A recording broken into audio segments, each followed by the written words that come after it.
Good afternoon. This one's mine, isn't it? That one's yours. I am so delighted to welcome someone who is a hurricane in human form. Mr. Alexander McCall Smith, a huge Jaipur welcome, please.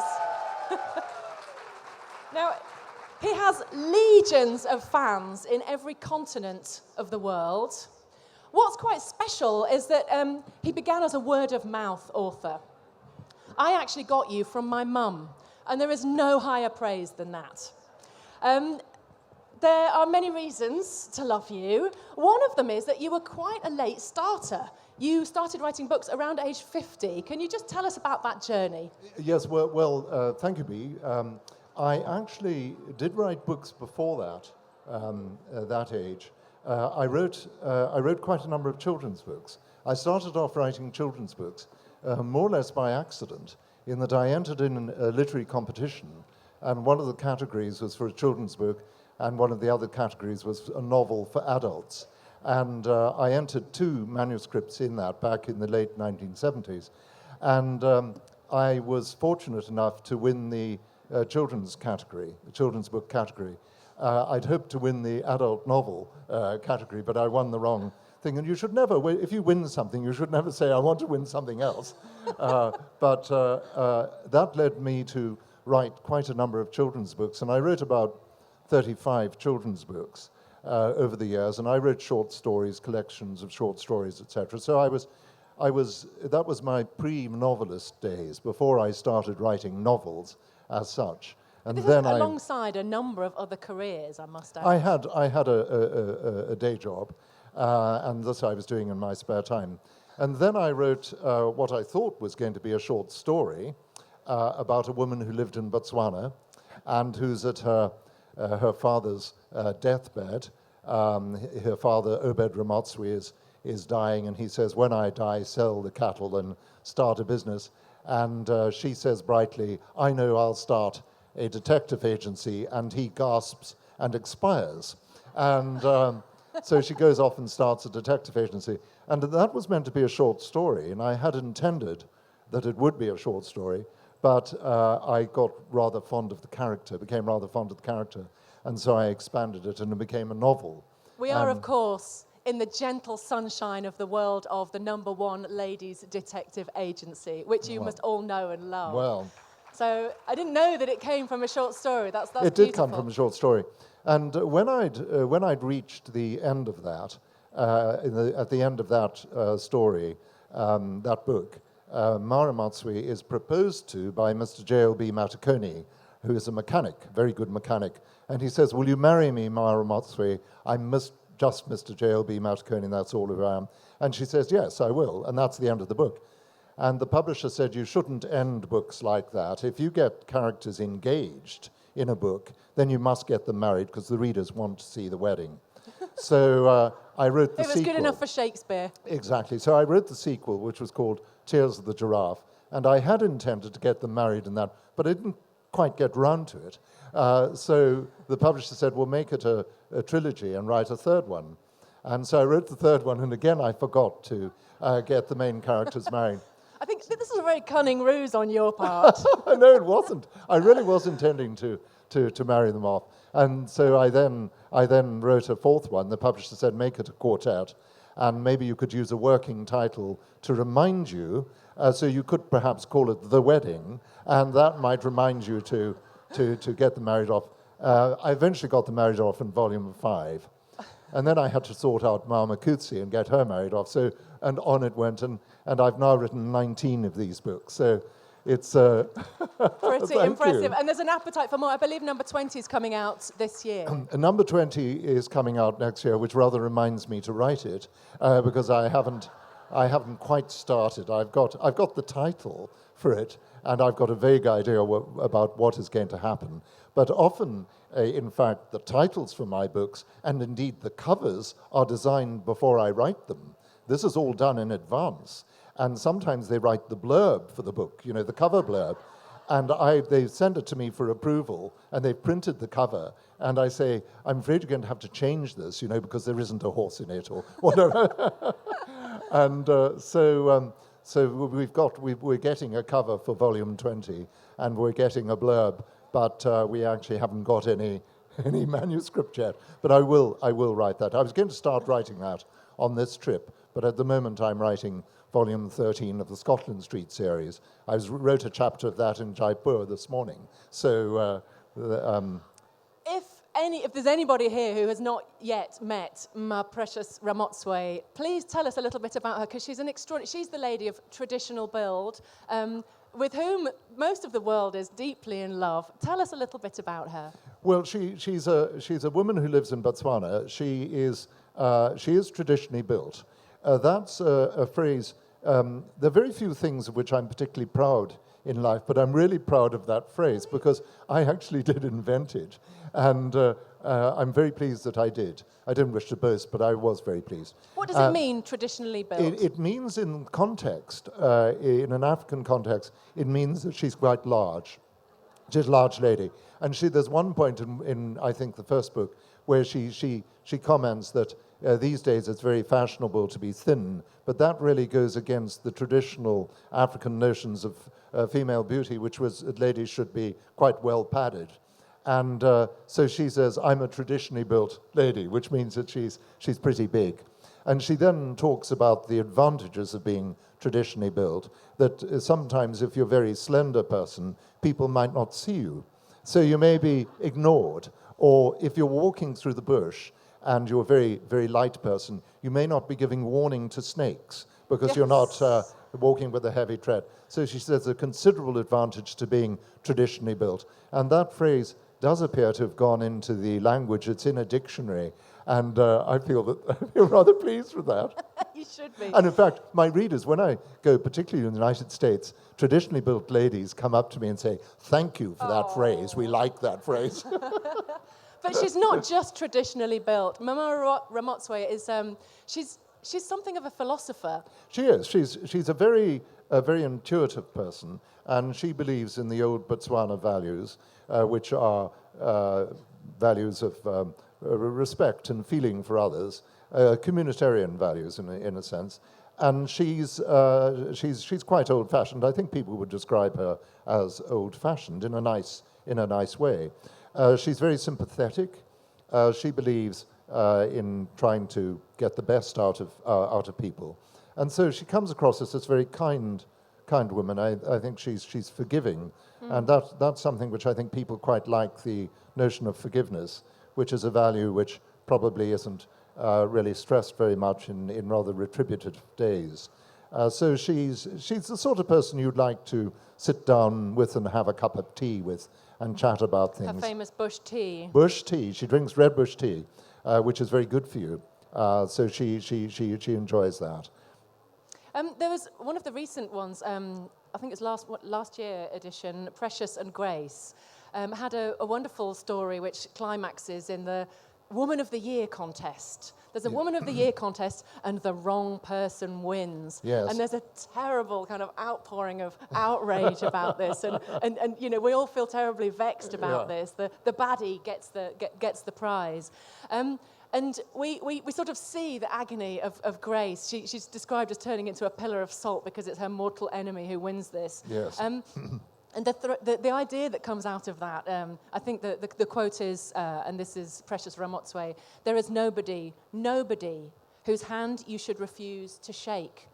And I found that very powerful. I think that her personality is very much encapsulated in these moments. Yes, well, I think that's probably the forgiveness in her nature coming out. And I suppose that probably is true in life, that probably we should shake hands with everybody. We may have reservations, and you may sort of wipe your hand on your trousers after you do that. But nonetheless, generally speaking, we should try to shake hands. We should try.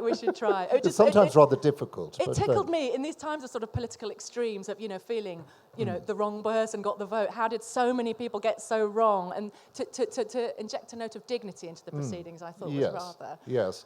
Well, I mean, it's certainly the case in life. Life can be very disappointing, because sometimes the outcome of life isn't as we imagine it should be. So if you look at competitions in particular, it's often the case that the wrong people win them. In fact, it's probably almost universally true that the wrong people win competitions, and one has far better candidates for winning those competitions. And so we have to try and sort of overcome our natural resentment of the fact that the wrong person has won a competition and say, well done, although the words may be very, very difficult to utter in those circumstances. Yes, but they manage. I mean, there's one competition, one prize that I have very uncharitable views of, and I'm trying to work on my attitude towards it. And that's the Turner Prize, which is an art prize in the UK. And they always give it to the wrong sort of art. They've just made so many. It really is. And they know. The Turner Prize, for those who don't know, is a British prize awarded to young artists in the field of modern art, and it was controversially awarded a long time ago to a row of bricks on the floor, for example, or can you imagine? Elephant Dung. A row of bricks. Well, no, people say, no. you know, I could have done that, but they didn't, Oh, did but they? Well, my builder does it. Nobody's offered him the Turner Prize. He should have won all these prizes. He's really good. His rows of bricks are very, very good. So that just goes to show the wrong people. The wrong people win, and we have to be magnanimous about it. Yeah. There was a very tiny incident in one of the much earlier books, and I tried to flick back and find it, but I hope you'll recall. It was an instance of, so Precious Ramotswe is a detective, and she's investigating what she thinks might be a child murder, and there's a discovery of some very small bones. And I thought what you did was so clever, because it kind of invoked a very easy form of knee-jerk racism, where we think of witchcraft and child sacrifice and, oh my God, how awful, you know. I think it invoked a form of racism against Africa, which is very common. And of course it turns out to be a chicken bone, it's nothing of the sort. Yes, but you allowed that possibility to seep in, and we were drawn, and then it wasn't. And I thought that was very dexterous. Well, it is. I mean, I didn't want to introduce that particular plot line, but that was introduced at the behest of the publisher, interestingly enough, the original one, because they felt that we needed some slightly more threatening element in the plot. So they wanted more darkness. They wanted more darkness. They want edge. You see, at that stage, before my books took off, I was regarded as not having sufficient edge. And now that's quite difficult in life. I think those trousers have a lot of edge. My goodness, don't you? Oh, well, there you are. Thank you, V. You've got a lot of edge yourself. Wow. And so, you see, I've always had difficulty working out what edge is. You know, I know that I don't have it, but I'm not quite sure what it is. Now, you see, real crime novelists, unlike me, they've got edge, but they look different, and they wear sort of T-shirts, black T-shirts, they have stubble, just a certain amount of stubble, and I can't do that. I just somehow, that is edge. I mean, if you do that, if you wear dark T-shirt and So you stubble, were urged to introduce elements of darkness, and you kind of resisted. Yes, and I didn't want to do it, but I did introduce that plotline, because that's dealing with a very tricky issue in African societies, something which they are really very ashamed. The ritual murder is a very nasty thing. Now, every society has its nasty secrets, has its nastiness, and you'll find that in any society. But that's where that came from. And since then, we haven't had much of that. In fact, really, we don't really do crime in the number one ladies detective agency. We do problems. We do people's psychological problems, people's difficulties with bad behavior. We get a certain amount of bad behavior, but we don't really go in for crime. There are no bodies in my books, not really. One or two of my characters have died a natural death in my books, but they aren't bumped off. Whereas these days, you see, the classic standard detective book actually has to have a body by page 3. And you've actually got to have the autopsy pretty soon. Otherwise, the readers feel cheated. You know, where's the autopsy in this novel? And so... I blame the Scandinavians. Oh, the Scandinavians. Yes, well, that's it, you see. Scandinavian noir, all those wonderful Scandinavian series. I believe you're taking that monochrome onwards. You're creating... Scandinavian Blanc. Yeah, Scandinavian Blanc. We will come to that later. I want to stay in Botswana because I love it so much. There's something I want to discuss, which was I wondered if you'd been faced with the issue of cultural appropriation at all in the writing of an African woman? No, not really. I mean, occasionally, obviously, people raise that issue, but it's never been. I don't consider it to be an issue with my work, and I think most people don't. Occasionally, some people will, but then that's the view that they take. I think this is not appropriation. These books are an act of homage to a celebration of a particular country in which I lived and worked. And I see no reason why people should not be able to write about all sorts of societies, even if they don't come from that particular society. And literature is full of books written by people who are outsiders to a particular culture and who get a very good perspective on it. Now, it's different if somebody is setting out to criticize and to find fault in another society. You've got to be very careful about that, because you may be very ignorant of all the dimensions of it, and it may also be seen as discourteous. And so I think there's a line there that has to be observed. But I think that's often the case with portrayals of India in literature, that, there are certain tropes that come to, forever people living in a rubbish heap is one of them. There's a lot of those books, and that, naturally that does encounter hostility. Sure, no, I agree. I mean, that's, that in a sense you could just say is a one-dimensional approach, or a biased approach, or an approach which doesn't take into account all the factors. I mean, most outside writers writing about Africa write very negatively about it. They look at the problems, and they portray Africa as a sort of basket case, African countries as basket cases, in which it's just problems and distress. And that, in my view, is a much more serious issue, because that actually represents a really inaccurate portrayal of a very much more complex picture, because life is a combination of the negative and the positive. And I think that if people just dwell on the negative in any particular country, then they're not really portraying it as it is. And it's the same with Scotland. I've been accused by people in my fellow Scottish writers. Some of them would say, "Oh, well, you're just writing positive books, and why aren't you writing about problems of deprivation, unemployment, difficulties?" That's Irvine Welsh's job. He's also here at the festival. Well, Irvine does it jolly well. You've got it all covered. Yeah, no, Irvine does it very well. That's his absolutely. department, and he does it very well. And I'm a great friend of Irvine Welsh, and he does it very well. That's his department. My department is a different department. And literature's a broad church. Your department is selling pretty well. The feel good. How many books have you sold? How many books have you written? The last count I saw was 110, but he probably knocked one out this morning. I'm not. It sounds pretentious to say I'm not counting. I am really not counting. I have stopped counting. It is over 100, but I really don't. It's extraordinary, though. I mean, you are extraordinarily prolific. Well, it's very kind of you. Very kind of you. A ripple of applause. See, for the writing public, that's a wonderful thing, but for other writers, it's immensely vexatious. We're frankly intimidated and jealous, and, Occasionally people say to me, "When are you going to stop?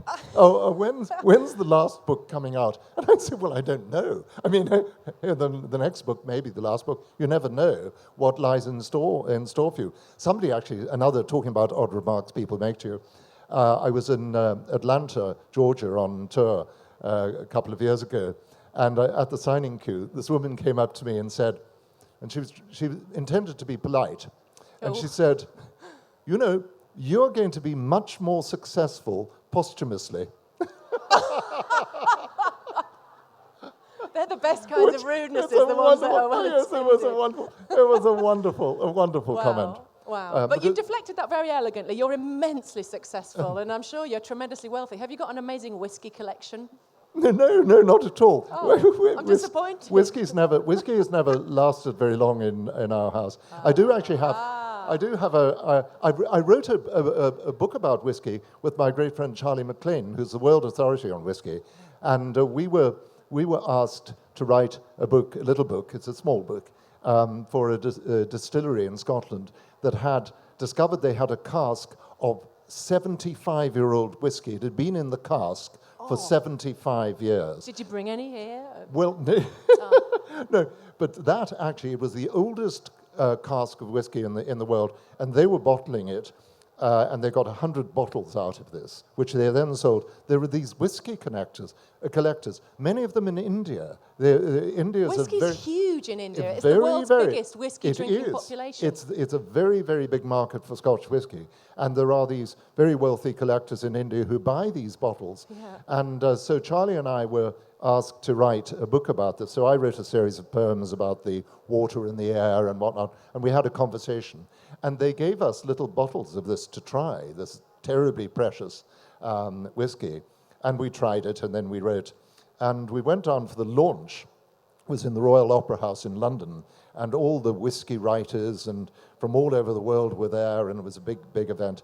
And they gave us each a dram, a single shot of this whiskey to all the journalists and everybody, and we had this.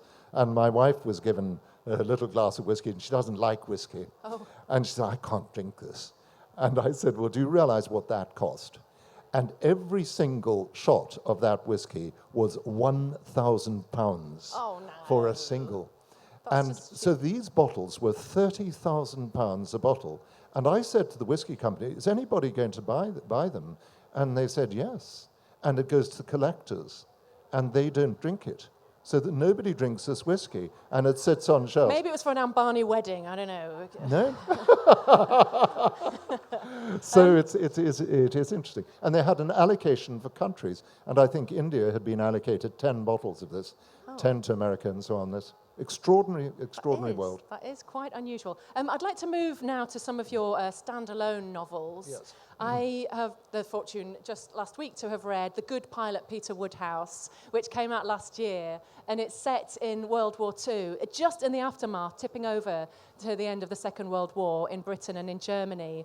It was described by the Washington Post as a story of forgiveness, and I'm quoting, and that's what Alexander McCall Smith is all about. And you did mention forgiveness just before.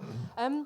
And I think it's a very interesting choice of setting and timing. Yes. A time of emotional upheaval, a time of recently witnessed evil. And you chose to look from both sides and to take an unusual, looking, rather than the sort of more tumultuous, heroic great battles, you looked at the sort of grinding aftermath and how that sort of starved and impoverished people on both sides. Yes. Tell us a little bit more about why you wrote that book. Well, I wrote that book because I've written 2 books set in that period. One was called Lars Orchestra Saves the World, which was set in the eastern part of England during the Second World War. It was a story of one woman's contribution to that struggle and her relationship with a Polish airman, because I was rather interested in what happened to Polish service people in the Second World War who were treated, Poland was treated very shabbily, very badly. And so it was a story of that, and I wanted to pay tribute to the heroism of aviators in the Second World War. And then I came back to that theme with The Good Pilot, Peter Woodhouse. Peter Woodhouse, as you know in the title there, is not a person, he's a dog. Yes. He's a dog who has a kennel, and there was a firm, Peter Woodhouse Removers, and he's got this old box, and he's called that. And it's a story of a relationship between a British woman and an American airman stationed in England during the war. And then I also then go over to look at it from the point of view of a German soldier who comes into contact. And actually, because this dog is shot down, he goes in as a mascot in the planes, without giving too much of the story away.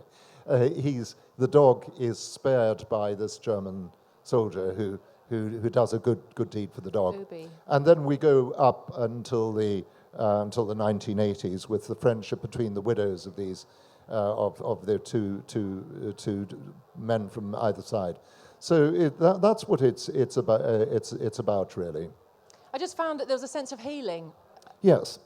Well, I think that the world is full of conflict and confrontation, and I think that we need to try and think of examples of the healing balm of forgiveness and reconciliation between opposing sides, which is the only way in which ultimately one ends a conflict, in a sense. It's difficult to see how conflicts can be ended other than through reconciliation, because otherwise, if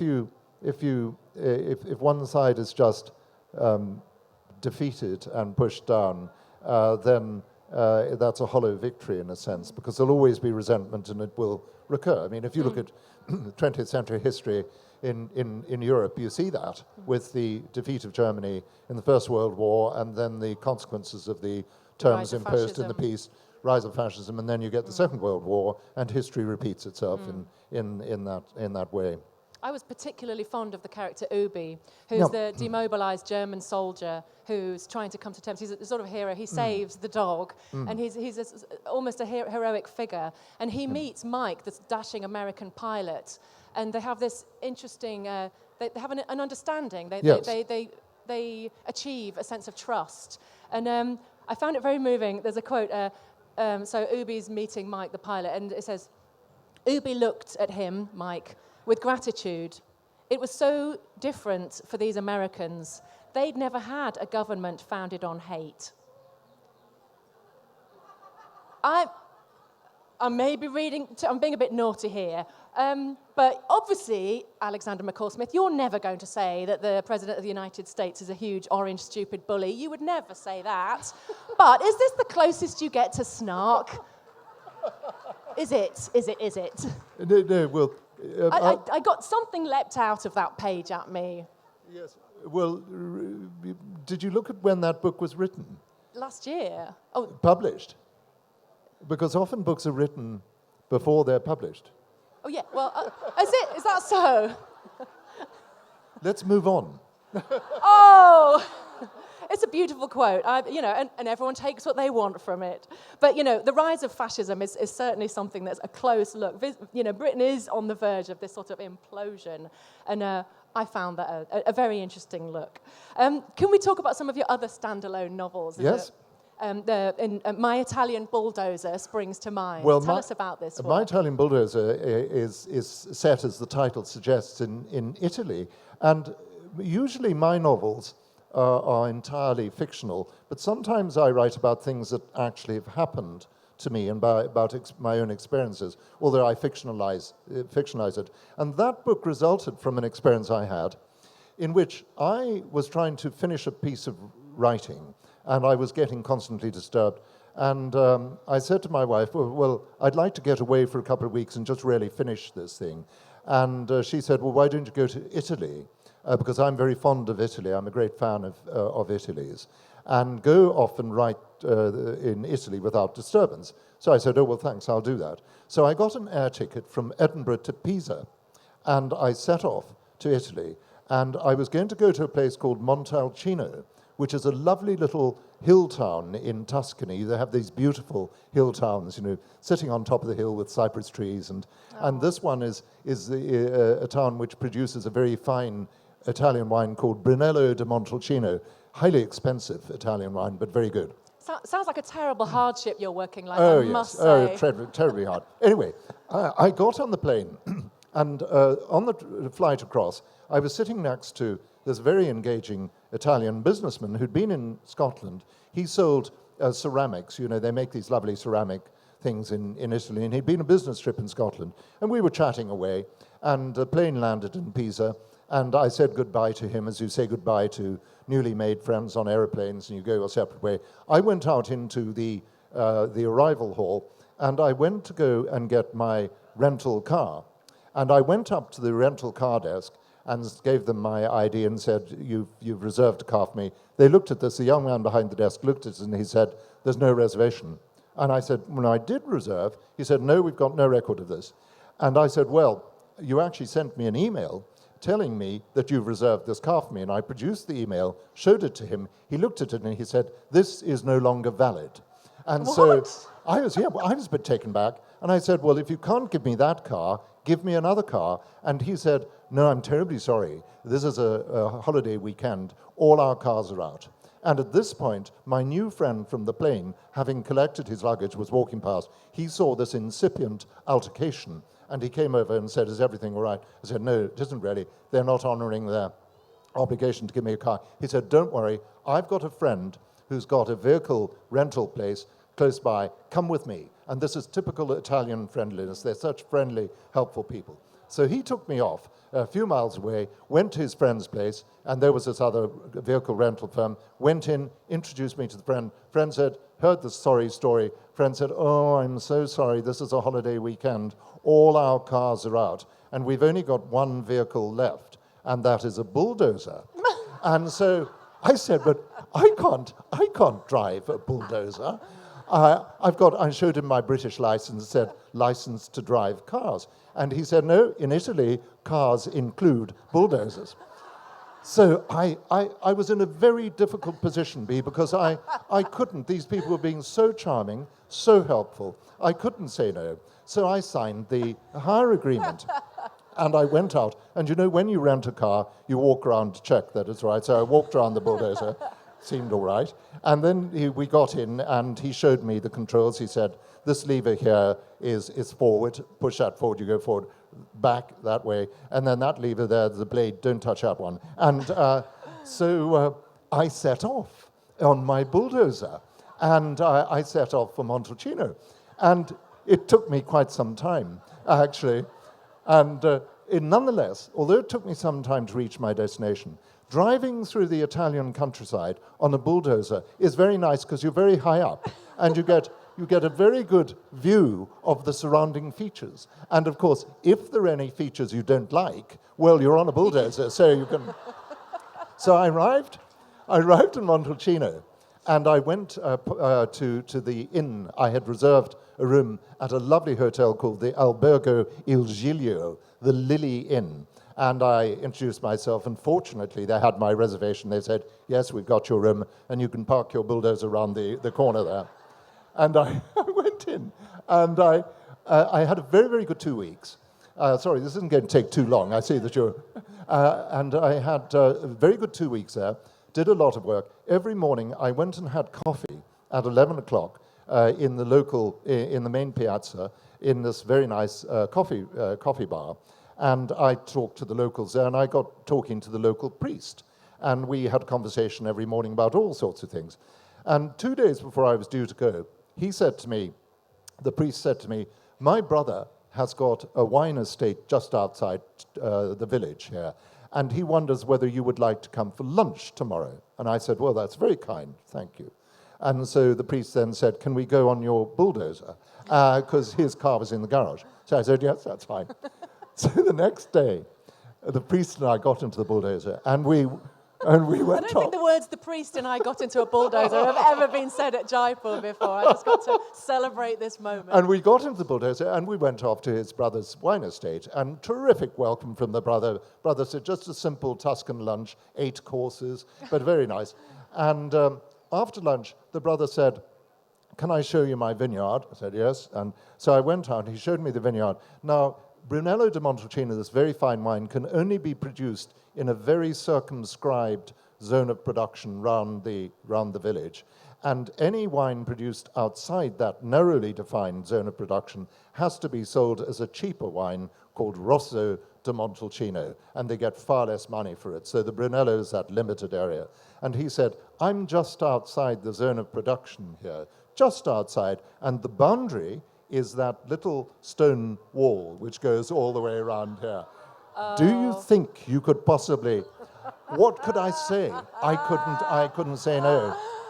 So I said, of course I'll do it. So I got on the bulldozer, went into reverse, went back, took a good run. It took me 1 hour and 3/4, and I shifted the zone of production so that it included his. And he was so grateful. They were so grateful. They said, come back in. We went back into the house, and he said, we must toast one another. And he got down a bottle of his wine, poured glasses, and we toasted one another in what was now Brunello di Montalcino.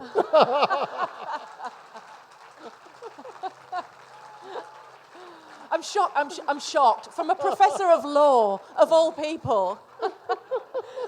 Wow, that sounds quite extraordinary. I mean, how much of your life has gone into... I mean, clearly there's something so sensational about that I can see how that's an obvious contender for a novel. I wish it were true. Do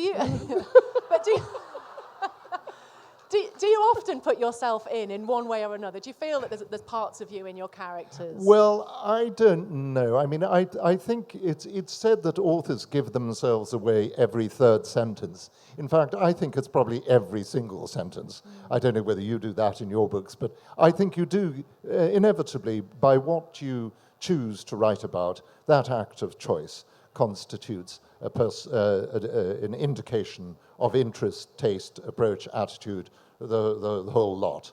So I think you can't say that you are totally detached from that which you write. Having said that, I think that one can try to an extent to keep an element of objectivity in one's writing. And I think one doesn't want to make one's writing too autobiographical, in the sense that obviously what you're going to write about are things that you've experienced. But you distance yourself from them, and also I think you, as an author, you draw on cumulative experience that you have over many years.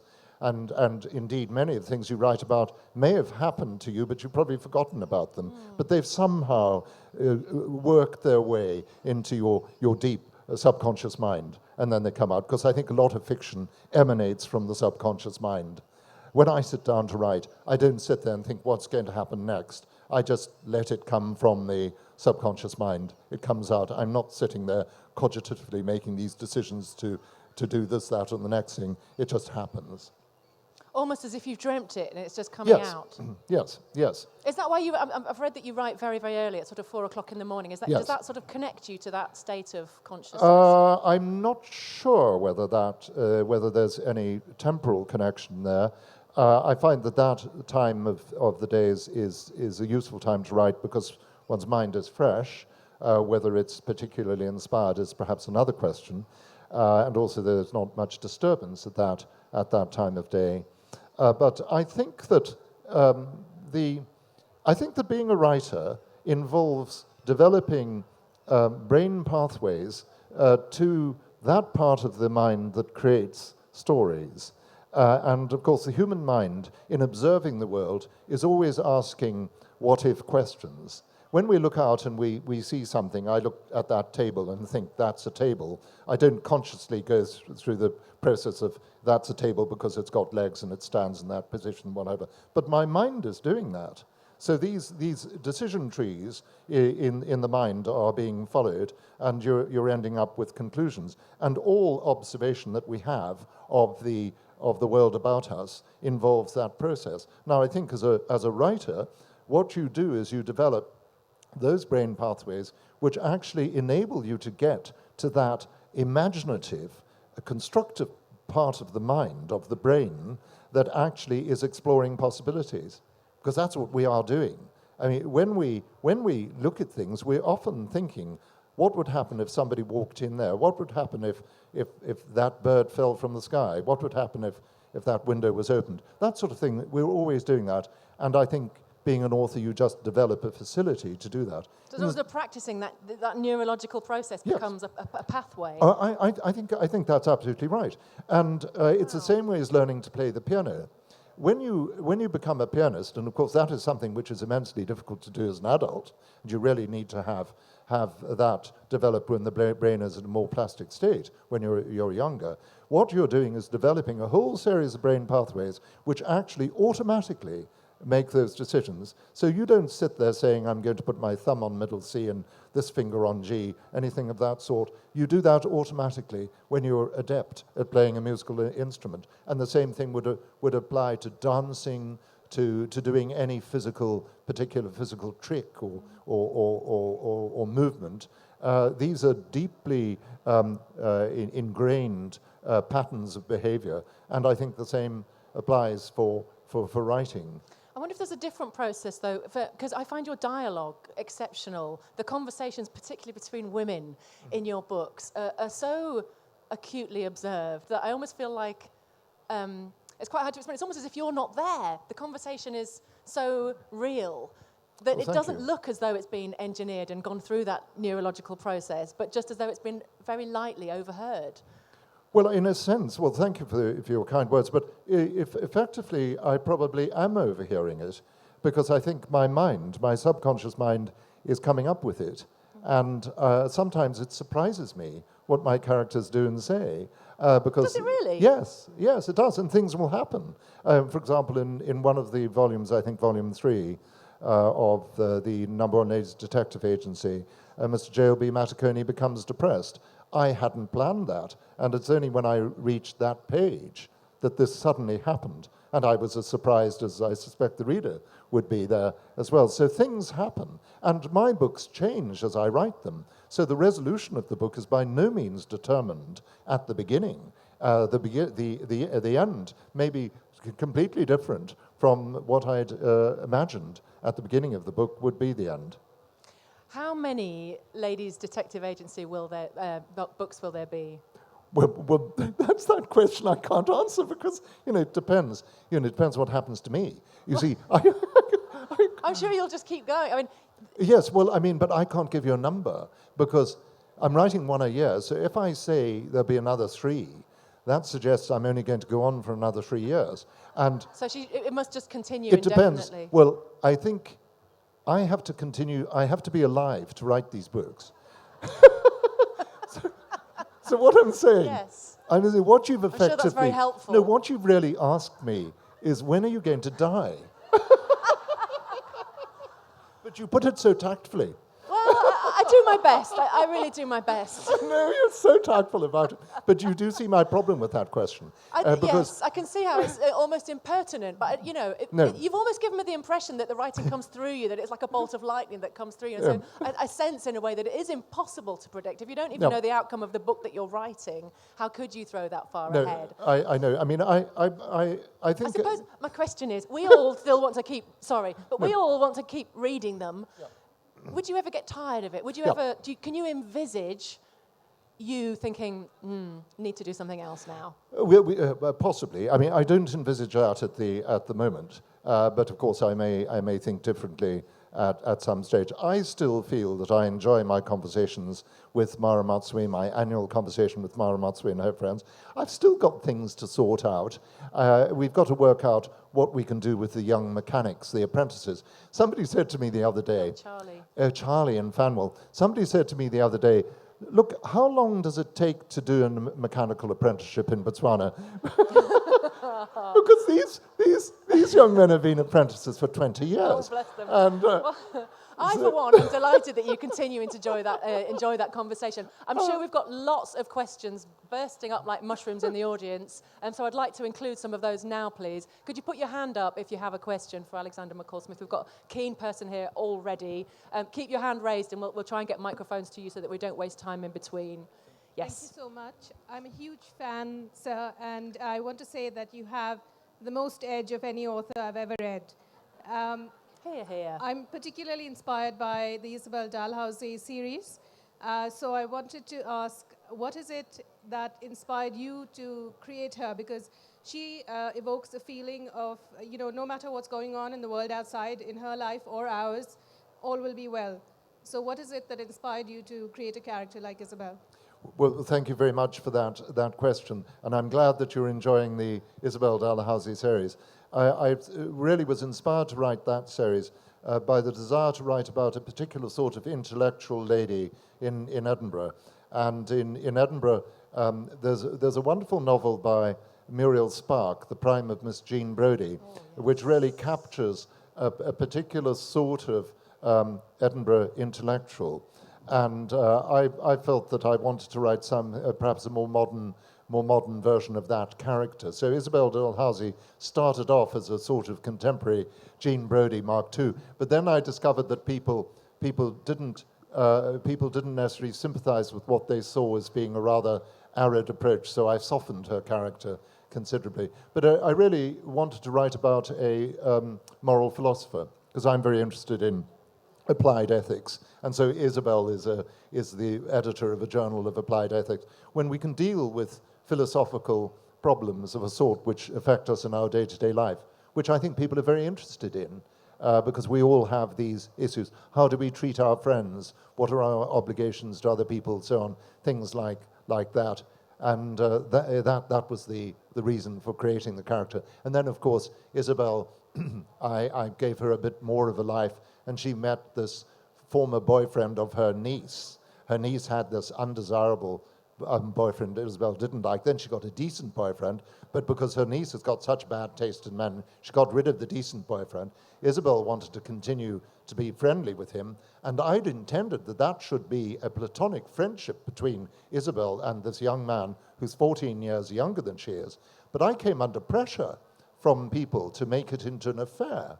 I was interviewed by a journalist, a lady journalist from London, who said, "You've got to let Isabel have an affair with that young man." I was shocked. And I said, "These books are set in Edinburgh, and we don't go in for that sort of thing in Edinburgh." The mere idea. And then a very idea. And then I said, well, why should she have an affair with him? And she said, "It will be very empowering for your lady readers over 40 if you do that." And so I let it happen. And I had letters from lady readers over 40 who said they were indeed empowered. See, you're a great feminist and we love you. I must add, your fan base is incredibly vocal and opinionated on what should happen to your characters. And they're huge advocates for Bertie. And everyone wants horrible things to happen to his mother. Oh, little Goodness Bertie. me. Bertie's one of my favourite characters from Scotland Street. He's got major mother problems.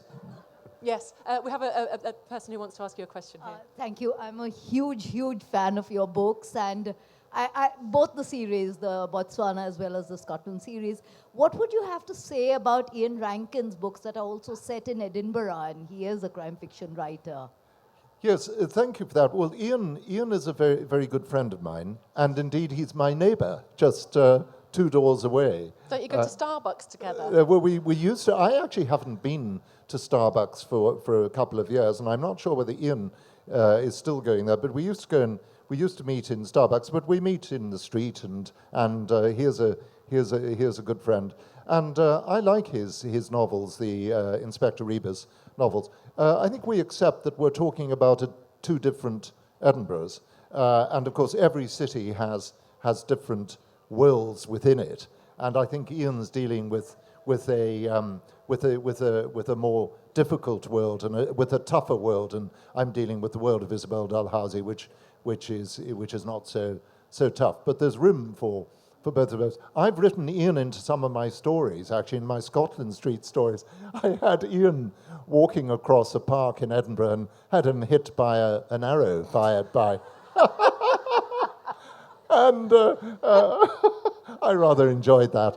And he said, just you wait. So I'm going to end up as the victim in one of his books, I said. Well, I should say, I've got a direct quote here from Ian Rankin, who says, as global politics become more turbulent, the whole world needs more of Alexander McCall Smith's novels. So, maybe you shouldn't have shot him.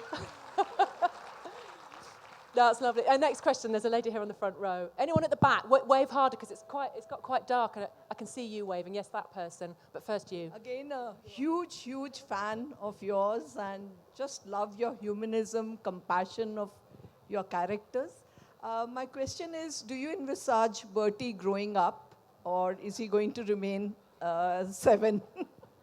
Thank you. Poor little Bertie. I feel so sorry for that boy.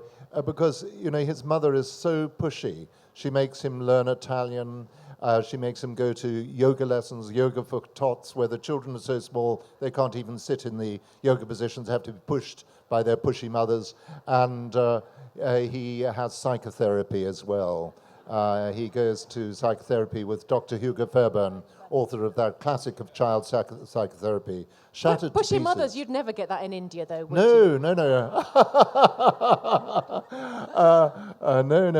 I gather that's the case. And so Bertie, he was 6 for 8 years. For the first 8 volumes, he remained 6. And then eventually I gave him a 7th birthday. And he wanted to get, because he just wants to lead the life of an ordinary boy, and he was hoping to get a penknife for his birthday, in particular a Swiss Army penknife. And he'll never get that from his mother. And so he gets 2 presents from his mother on his 7th birthday. One is a gender-neutral play figure, in other words, a dolly. And and then the second one is a junior UN peacekeeping kit. And so he's terribly disappointed.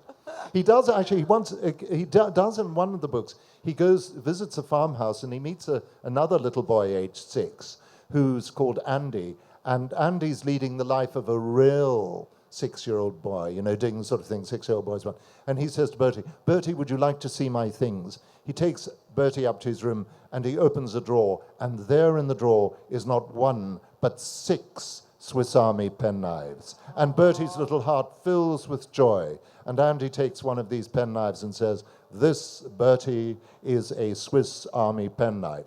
The Swiss Army fights only with penknives." Which is a little-known truth. There was a question here, yes. There was a question here, and there was another person in the middle towards the back. So, Mr. McCall Smith, I'm also one small part of the huge contingent of women fans that you seem to have accrued. Now, my question is, you're unique, unlike most authors. You work on several plots at the same time. You're concurrently working on novels, and you have several series coming out. So, how do you manage to keep the plots from tangling into each other? How do you not manage to confuse your characters? I mean, it's hard for me to do that in real life with real people. How do you do that? Well, thank you very much for that. It is a bit of a problem, and I have once slipped between fictional worlds, and it was picked up by my editor in New York. And I was writing a Mara Matsui book, and I'd sent the manuscript, and he phoned up and he said, "Look at page 48. Mara Matsui starts talking like Isabel Dalhousie." And he was absolutely right. I'd switched worlds, and I was able to deal with that. So generally speaking, when I sit down to write a particular book, I do remind myself of the fictional universe that I'm in, and so we haven't had another instance of that. But I've got different voices, actually, for the various books. I sound different in the Botswana books. It's a different voice from the Isabel books, and all my series have different voices. And I think that serves to keep the things separate. Next question. Thank you. I'm a huge fan, sir, and the one urge that your books have kindled in me is the urge to travel to Botswana, if not actually go live there for a while. My question was, as popular and as loved as your books are everywhere in the world, what do they think of you in Botswana? What's your fan base there, and what do they think of what you've written about those people? Thank you very much indeed for that question. That's a very interesting question. I obviously was concerned when I started writing these books as to how they would be received in Botswana. Generally speaking, people in Botswana have welcomed the portrayal of their country in these books because it's very, very positive. And I've never made any secret of the fact that I'm writing a very positive picture of Botswana because I feel that it is a country that deserves that positive appraisal. So they are pleased to see Botswana being celebrated in that way. Now, some people in Botswana say that, I'm just dealing with one side of things and that I'm not writing about any of the problems that they have. And people will say to me, well, why aren't you writing about unemployment? Why aren't you writing about domestic violence? Why aren't you writing about all of this?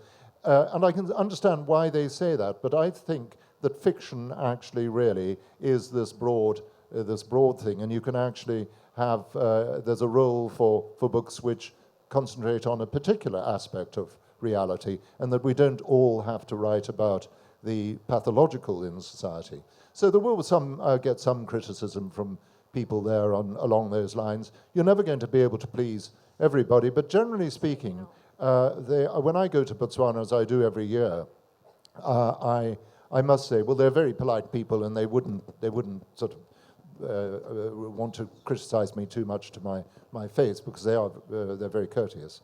But generally speaking, they are pleased with the portrayal, and I have many people in Botswana who like the books and who come up to me, and the biggest compliment they can pay, and I'm always very moved by this, when somebody comes up to me and says, I've got an auntie just like Mara Matsui, you're writing about my aunt. And I say, well, there you are. Job done. There's a question here at the front. I'm a huge, huge fan of yours, and I wait for your books and buy it on day one, be it in Kindle or on paperback. Well, I have two questions. As inspiring as your books are, what inspires you to get these wonderful titles like The Right Attitude to Rain, The Art of Gratitude, Colors of All the Cattle, Tales of the Giraffe, all of that? What inspires you to get these titles? And secondly, what was it that made you start writing the Portuguese irregular verbs and the Fawn Igelfeld series? It's very interesting and very different. Yes. Yes. Well, thank you for that, and thank you for your generous words. The titles just come to me, and sometimes it's a phrase, sometimes a particular word, I want to use a particular word, and then the title grows around that. Sometimes it's got something to do with what is in the books, not always, but generally speaking, they just come, and then I refine them, and I discuss them with my editors. So The Right Attitude to Rain, I can tell you exactly how that came to me. I was driving somewhere, I forget where it was, but I was driving somewhere through a rainstorm, and the windscreen wipers were doing this, across the windscreen, and the rain was coming down, and I thought The Right Attitude to Rain just came somehow. That's the subconscious mind, of course, coming up with things. Portuguese irregular verbs, you asked me about why I wrote those. Those are very peculiar books. There are 4 books in that series. Portuguese irregular verbs, The Finer Points of Sausage Dogs, At the Villa of Reduced Circumstances, and then the 4th one, Unusual Uses for Olive Oil. And, and they're ridiculous books, but I really love writing them. And they were inspired initially by a German friend of mine who's a German professor. These are all about German professors and the humiliation that German professors experience. And they were inspired by a friend called Professor Dr. Reinhard Zimmermann.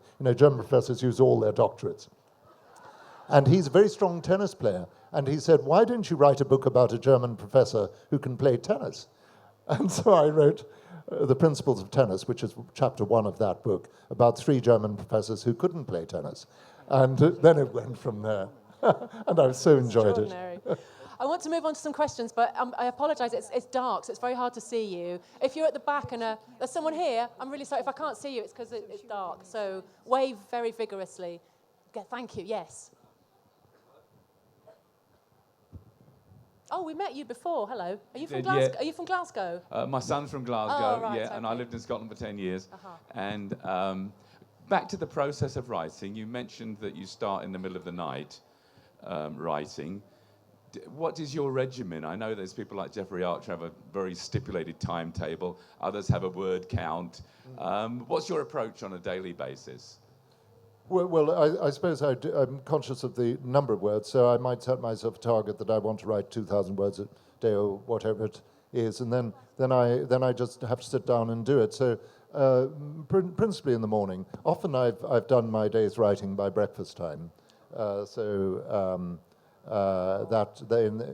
actually have to have a regime. You have to have a timetable. And so I'm always under pressure of deadlines because I write 5 or 6 books a year, and I've got all these deadlines coming up. And so I can't relax. Some author, I forget who it was, who said, one of the most wonderful sound is the sound that deadlines make as they whoosh past. It was Guide to the Galaxy.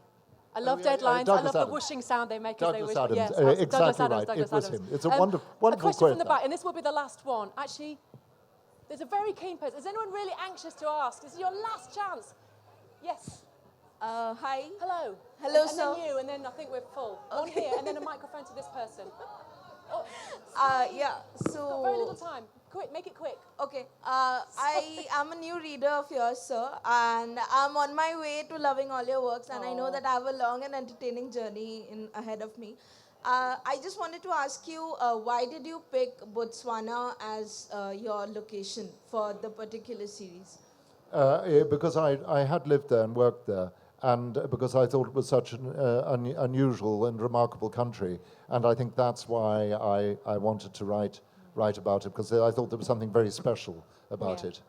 your love and knowledge of the country is absolutely evident. I And think the last one. Last question is a person with the bag. Hello. Hi, I finally get my turn. Sorry about that. No, I'm glad. Okay. So, I'm here. Right. So, I think that in Ma Ramotswe and Ma Makutsi, you've created some very well-rounded, and I don't mean as an euphemism for traditionally built, some very well-rounded, wise characters who are very strong female characters who understand gender disparity, who understand the situation and are very gentle in sort of maneuvering their way around these inequalities in Botswana. But they are feminists, but they're afraid to call themselves that because it isn't quite that acceptable, I believe, in the books in Botswana. Do you consider yourself a feminist when you're writing characters such as these or situations like these? And if so, are there people in your life who have inspired you to create characters like them? Thank you. Thank you. I wouldn't really describe myself in any particular terms in that way. I mean, I know that some male writers would describe themselves as feminists. I tend not to describe myself if I can possibly avoid talking too much. Well, I've spent the last hour talking about myself, but I try not to. I think I certainly would be sympathetic to people who espouse and fight for the cause of equality in those terms, and I certainly sympathize with that. But I wouldn't necessarily want to put a label on myself of You don't have to. nature. The writing speaks for itself. You've created heroes for us, and we're tremendously grateful. We're going to have to wrap up now. Thank you so much, Alexander McCall Smith. And once again, a big round of applause, Alexander McCall Smith.